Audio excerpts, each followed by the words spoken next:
Should you put a supercharger on a Jeep Wrangler? How many miles can you get out of a 3.6 liter engine? What's the most reliable Jeep engine ever made? Those questions and more I want to know, and you guys have submitted. And today on TrailRecon, we're going to sit down with a Jeep technician and ask him some of those hard questions. This is going to be a great conversation. Stay tuned.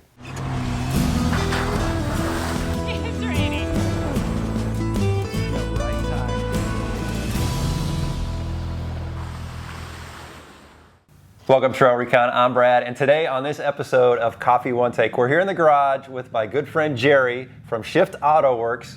He grew up being a mechanic. He's a certified Jeep mechanic for 10 years, and he now has an independent shop, and he's been working on my Jeep, and he's agreed to sit down and answer some of the hard questions. Jerry, thanks for joining me here today, dude. I really appreciate it, man. Thank you for having me, Brad. Yeah, I appreciate it a lot. Of course, dude. All right, before we dive into some of these are tough questions, I think. Yes, they are. Tell me, what is it about working on vehicles in general? You don't just work on Jeeps, but you're a certified Jeep mechanic. But what is it about working on vehicles that you love so much? I just love the feeling of accomplishment you get after you fix a problem with a vehicle. Like if somebody comes with a problem and I am able to fix that problem and they leave happy, that gives me a sense of accomplishment, and I absolutely love that. Yeah, that's awesome, man. I love that. And you grew up like hanging out in the garage with your dad, and you were telling me your dad was a mechanic for a long time. Yeah, he was a mechanic for about 25 years, and since I was a little kid, he would sit me up on the engine bay and tell me, just take this off or whatever, and I would just go ahead and do it. Yeah. Even though I didn't really know what I was doing, he was trying to teach me something. So that's how I kind of found this love for working on engines and stuff. And you have been working on Jeeps and other Chrysler vehicles for many years. You're certified to do that. So you know a lot about what we're going to ask you here today. But now you're kind of you've got your own shop and you're working on all kinds of vehicles. But we're going to kind of just take a deep dive on Jeeps today. Let's do it. You ready? Yeah. All right, so guys, these are some questions that I've come up with, and these are some that you submitted on social media. Here we go. The first question: how do you feel about aftermarket superchargers on a Jeep Wrangler 3.6 liter? I don't recommend it. The 3.6 liter engine was not designed to have modifications like that to increase compression ratios and all that stuff. So having a supercharger can lead to having problems with the engine. I don't know how soon, but you are going to end up eventually having issues with it. So I do not recommend it. And the other thing is, you expect to get a lot of performance out of it, and you don't really get that. You know what I mean? Because the same thing that I just explained. So it's not worth it, you know? Because I thought about it a lot on doing it on the Wrangler. If somebody's gonna do it, if they're dead set on like, I want that extra, 50 or 80 horsepower or whatever, what's something that they should be mindful of that's probably gonna happen? You're gonna have tuning problems, probably some ECU issues, probably some oil leaks, because when you increase that compression and you force this engine to take that excess air or whatever, it is going to end up having issues. Okay. So you need to expect those issues to be coming, after you install. Right. It's kind of like any aftermarket modification. We found this out when we lifted the Cherokee the other day. Yeah, it was a challenge. It was a challenge, but we realized we had to fix a couple other things along the way. So sometimes that's just part of doing aftermarket stuff. All right. Ooh, this is a question that a lot of folks submitted. What's the most reliable Jeep Wrangler engine ever made? This is going to be very controversial because people have different opinions and different experiences with their own engines, but my personal experience is the 4.0 is the best. Okay. And a close second would be the 3.8 liter engine. That being said, the 4.0 still has some cooling issues. It can overheat, and if it overheats, it cracks the head. As long as you take care of your cooling system, you're going to be okay. You need to do your flushes. You need to put coolant in there. Don't put water, especially don't put faucet water. Put purified water in there, and you should be fine. And the 3.8, we don't really see a lot of issues with those because of how simple they are. Yeah. But you still have like water pump leaks or stuff like that. The only problem with the 3.8 is that it is completely gutless. Oh, yeah, right. And I think it's not because of the engine. I think it's because of the transmission that it's paired with. Yeah. Because a 3.8 on a minivan is a lot faster than a 3.8 on a Wrangler. Right. So those two, I would say, are interesting. the best. I expected the 4.0 to be the top there, but I didn't expect the 3.8. That's interesting. Very, very interesting. Okay. Ooh, this one's tough. What's the least reliable Jeep Wrangler engine? I would have to say on this one, it is the first generation 3.6 engine. Really? Which would be from 2011 to 2014 and a half. So I'm clear? Because this is 2015. This is a second gen. Okay. So you're fine on this one. It still has some issues. Oh, yeah, I know. But the first gen is the very first time the Jeep introduced the 3.6 on a Wrangler. Okay. So as like with any other model that's introduced for the first time, there's issues that are going to come up that they don't know about. So the first gen had cylinder head issues, ticking issues, oil leaks, and a bunch of stuff that I saw consistently over the course of me working at the dealership. So I would say that one. Interesting. Yeah. Okay. I didn't realize that there were even two different generations in the JK model. How many generations of the 3.6 do we have? Three. Yeah. I am on the third one now. Yeah. Third gen. I would have to say that one is really good because they've dialed in on some of the issues. Yeah. They still have some issues, but it's not bad. Yeah. It's better. Let's talk about what you're driving really quick before we dive into the next question, because I think that's important. What do you drive? A Jeep Gladiator on 40s. On 40s, right? So you are an owner of a Jeep, and you get out there and wheel, and you love these vehicles. So even though I'm asking you the tough questions, you still drive around in one. Absolutely love it. Okay. Yeah. What are the three most common things that you as a mechanic fix on a JK? Oil filter housing would be number one. Yep, I've replaced two. Yeah. And the ticking noise would be on number two. And also rear axle seals are really common. Also, water pumps are common, and certain coolant leaks from the radiator are common, but I would say number one is the oil coolant. Okay. That is undisputed number one. Okay, what's the ticking noise? What is that? Ticking noise is caused by the rocker arm on the camshaft. That rocker arm has a bearing. Okay. Inside that bearing has miniature roller bearings. The roller bearings wear out, and when this happens, that bearing just bounces around the rod and it causes a tick. All right. And people most of the time they don't know what it is, but you have to basically remove the timing to be able to replace those components. Okay. Interesting. Yeah.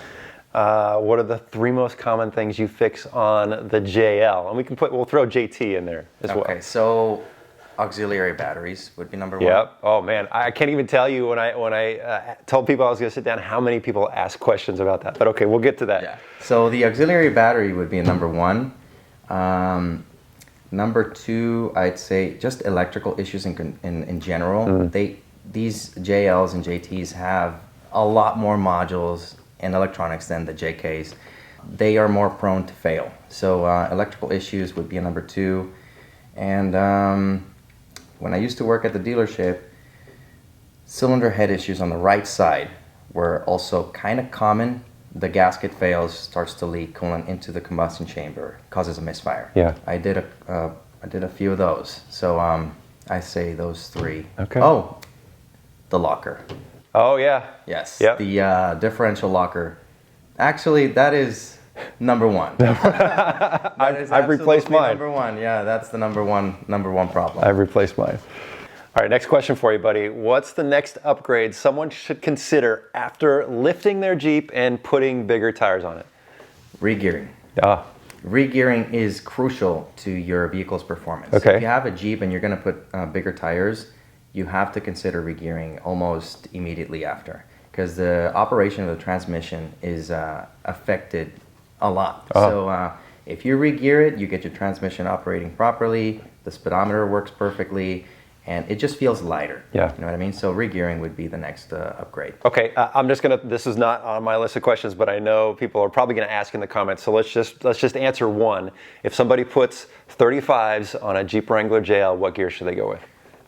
35s don't necessarily require a regearing if you have a Rubicon. Okay. If you have a Rubicon or a Mojave, you're not required to regear. But if you have a Sport and you put 35s, usually Sports come with 373s. I would go 410 or 456. Okay. 456 is a safe bet in case you want to go a little bit bigger. Yeah. But yeah, I think. Okay. Yeah. There you go, guys. I know somebody was going to ask that question. All right. Ooh, I like this one. What's more reliable on the trail, a Jeep JL or JK with 100,000 miles on it? A JK. Yeah. Because with 100,000 miles, you have already fixed all the issues. Right? Yeah, I'd say the JK is has less electronics, so less prone to failure out there on the trail. So yeah, I would say a JK. Okay, right on. Oh, okay. Well, why did you decide to buy a Jeep Gladiator? Because they're awesome. No, I originally I wanted a 1500, but I knew that I was going to go off-roading, so I wanted to lift it and stuff like that. And then you can't do the same things that you do with a Wrangler or a Gladiator with a 1500. Yeah. So I decided to buy a Gladiator, and it's the best decision I've made because I absolutely love that thing. Yeah. It's amazing. Yeah. Well, it looks beautiful, man. Thank you. It's awesome. I got to drive it, and I will say it drives really good down the road. Thank you. Ooh, this one's a good question. What's the best model and trim Jeep ever made? The Jeep Renegade. Really? No, I'm just kidding. It would be the Wrangler, man. The Wrangler, the TJ is great. Yeah. That thing is bulletproof. Yeah. Like you can take it anywhere, beat it, and it'll still go. So I would say the TJ. JK is a close second. I like it a lot. So I would say those. Why the TJ? It's got the 4-liter. Well, most of them have a 4-liter. It's really simple. Yeah. It is really simple. Very little electronics, and the engine's great. Yeah. And I've seen some TJs do some crazy stuff, especially when they are super modified. So yeah, it's.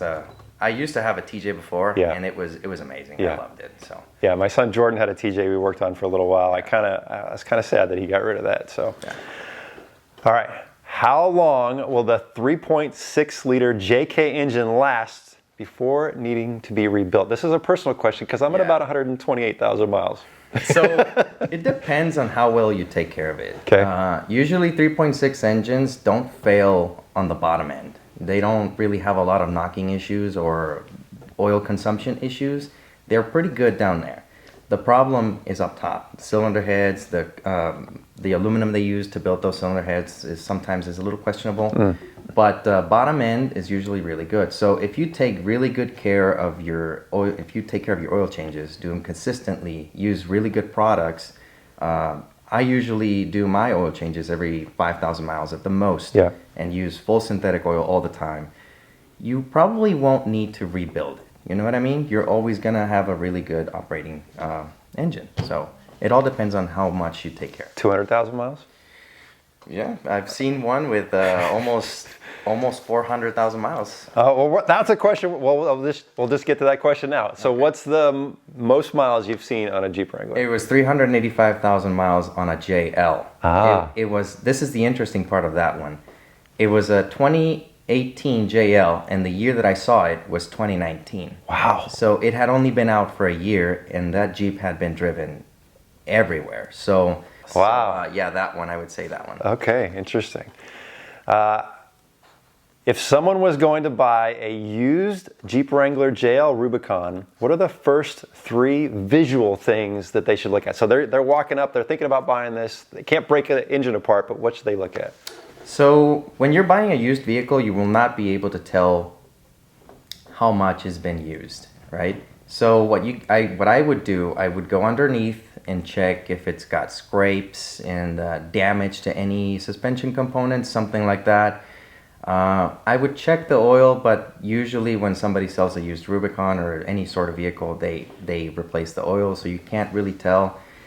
You just gotta test drive it and see how the vehicle feels. Like test drive it like it's your car. Don't test drive it like it's someone else's car because you're gonna be driving it every day. So you want to make sure that you are testing it. And check if it's got any oil leaks, coolant leaks, stuff like that. It's pretty basic, yeah. So if somebody has been off-roading their Jeep and you're considering buying it, and it's scraped up, I mean, look, all my Jeeps are scraped up underneath. What would be like a showstopper? Like, oh no, I'm not buying this one. That's not right. Severe differential scraping. Okay. Or control arms or stuff like that, it makes me think that there's been severe stress on the suspension. Okay. So you might have ball joints Yeah, or yeah. bushings that are torn in there, stuff like that. Yeah, they were wheeling it hard, not yeah. just a light little trail. Okay, good to go. What's the one Jeep Wrangler engine upgrade people should do? Any model? None. Oh, really? Absolutely zero. To the engine, don't do anything. Wow. People think that if they put an aftermarket air filter or whatever, it's going to increase the performance. Well, what controls the performance of the engine is the PCM. The PCM controls every single aspect of that engine's operation. So if you put an aftermarket intake in there, it is less restrictive. So it allows more particles of dust and stuff to get in there. But the one that regulates how much air goes into the engine is the throttle body. So even if you have less restriction, the throttle body detects that it has less restriction, so it closes a little bit more. You know what I mean? Yeah. So you don't really get a lot from these aftermarket components on these engines. So and if you do aftermarket upgrades and stuff like that, you're more prone to have a failure on the trail. You want to keep this thing operating OEM and just take care of it, and you'll be good. You know what I mean? It almost sounds like you're saying we should trust the Jeep engineers. Exactly. Yeah, I mean they have some issues, but if you don't mess with it a lot and you don't change the way it operates, you'll be okay. Yeah. You'll be good. I've been kind of a long-term proponent of that method. Is just I haven't done anything to the engine. You know, I see that. You actually, this engine is pretty good. It's really good. I mean, just about everything else on this Jeep has been changed, but the engine is awesome. is still stock, and she runs great. Okay, what's the most common electrical issue on a JL? The locker. Yeah. Yeah, the locker fails, and without a warning, Yeah. you're just going to be out there, and then it's just a matter of time. Yeah. It's literally a matter of time. You're going to be out there driving, and you're going to get that light. Yeah, I had it happen on mine, but for the folks that don't know, what is it that causes that? It's a failure inside of the locker sensor. So it's like a short, basically. Okay. And it triggers that light. So what they have to do, they have to remove the differential cover, take the pumpkin out, remove the sensor, put a new sensor in. Yeah. But it's the actual sensor that activates the locker that sends that short signal to the drivetrain control module, and you see it on the cluster. Yeah. So yeah, that one for sure is the most common. Okay, good to go. How do you feel about the future of an electric Jeep Wrangler? Because I mean, look, man, it's we already got the 4xe, it's coming. I know. No, I mean the 4xe is great, Yeah. and I'm sure a lot of Jeep owners will agree. I don't think that we should go all electric. You always want to have that engine in case the electric fails. You know what I mean? Or in case you run out of a battery. Where are you gonna find a charger out there on the forest? You know what I mean? Right. So I'm a no for that one. Okay. I like the engine side of it. All right, good to go. What's the one repair you do the most often Jeep owners can do themselves? Preventative maintenance, Okay. like oil changes. You could do differential services. Just make sure whenever anybody is doing any sort of maintenance or anything on any vehicle, just make sure that you're using the proper fluid and try to buy the best that you can, because you want to extend that life of the engine. So yeah, preventative maintenance. I wouldn't recommend anybody that is not really mechanically inclined to do anything with the cooling system or anything that has to do with oil pressure or anything like that, because you can damage the engine internally, and you wouldn't want that. Yeah. So preventative maintenance is something that I would encourage people to do, but just make sure that you're using the proper fluid and the proper amount. Yeah. Yeah. I think I like that you mentioned differential fluid, because a lot of people like to do the upgraded differential covers, and that's something they can do in their garage. They just make sure they get the right fluid. It's easy to do with some basic hand tools, so that's awesome. Yeah, you can do that one for sure. Cool. What's the most, a lot of questions on this one, and you see these questions all the time. What's the most common cause of death wobble? And first, before you answer, well, let's explain what death wobble is. So death wobble is when you are driving and the Jeep starts shaking uncontrollably, and there's nothing you can do to stop it. The steering wheel just starts going crazy. It'll just stop whenever it wants to, and that's pretty much it. It can cause accidents, so it is dangerous. Yeah. So most common cause would be steering stabilizer. Okay. I've seen some Jeeps that are lifted and they don't replace the steering stabilizer. They leave the OEM one. Now the weight of these tires, bigger tires, is a lot more than on the stock one. You have to have a premium stabilizer to stabilize your front end. Yeah. You don't want any shaking. You need something that is going to strengthen your suspension to prevent that. Yeah. Also, shocks. Don't buy any cheap shocks. Yeah. The cheap shock is not going to get you your Jeep to be stable, especially on the freeway. You're going to get a lot of sway. You're going to get a lot of vibrations. You need good components in there. Yeah. Because these solid axles are prone to have a different feel than a IFS. So you need to have good components in there to have really good stability. Yeah. So yeah, I would say steering stabilizer for sure. Okay. Yeah, I think we could probably do a whole conversation on death wobble and troubleshooting and all that, but that's good. That's good knowledge. What's the most common aftermarket upgrade that causes warranty issues? A lot of questions about warranty. Lifts. Yeah. What specifically?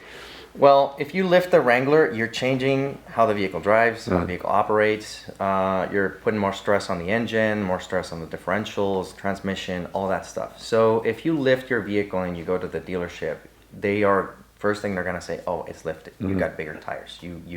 Yeah, that's not covered because you did this or you did that. But yes, I would say a lift 100% would be a cause of having warranty issues. Is there a specific thing like you've seen where somebody lifted their Jeep and they didn't cover something under warranty because of it?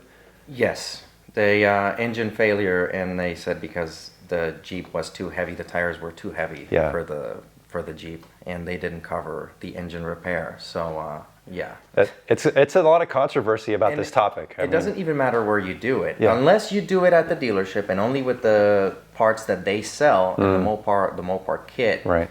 Which is not a bad kit, but if you are going to do some more extreme stuff, it is not the kit you want to have. You want to have a little bit better performance out there.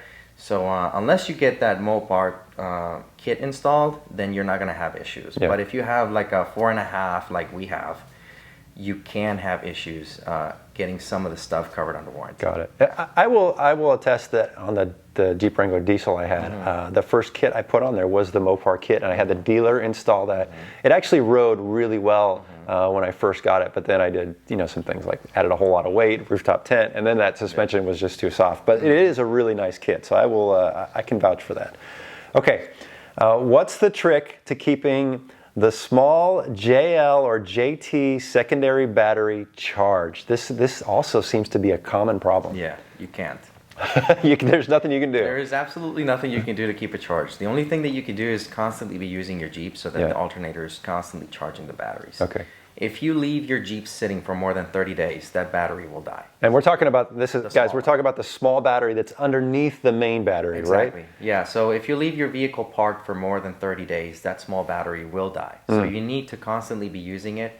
And I don't really like to use the auto stop start, so I turn it off to relieve stress from that battery and also from the starter, because every time that thing starts and stops and starts and stops, it takes a load off of the battery, and it also puts more workload on the starter. So I would say just keep using it. It is going to fail eventually. There's nothing you can do about it. Maybe buy a better one and put it in there. Is there a bypass that you can do for that, or?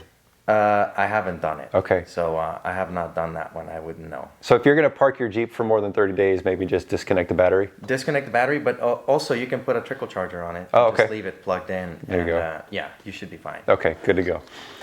I think we kind of talked about this a little bit, but which year Wrangler, we're talking about all Wranglers, is the most reliable? If you were just going to pick one year. Can I, from year to year? Okay. Okay, so it would be 2003 to 2006. Why? The TJ 4.0.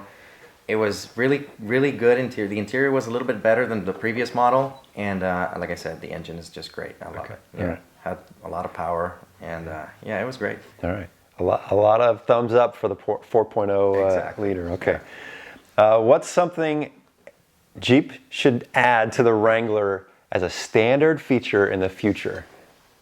Oh man, they got to be listening. So Let's tell them. What do we want on the Jeep?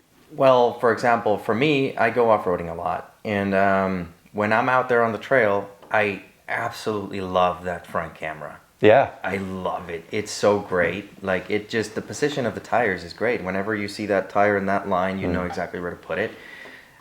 So if you're going to be out there, if you're going to use your Jeep for off-roading, I would think that Jeep should add the camera as a standard feature. Yeah. I like that. In fact, I would take it a step further because I think the 360 camera that I had on the Power Wagon and I had on the Bronco was amazing for off-roading because you can see the outside of the tires, not just the front. Exactly. So I think that... Yeah, cameras would be great to have all the time. Yeah, Jeep, if you're listening, that's what we want. We want a 360-degree camera.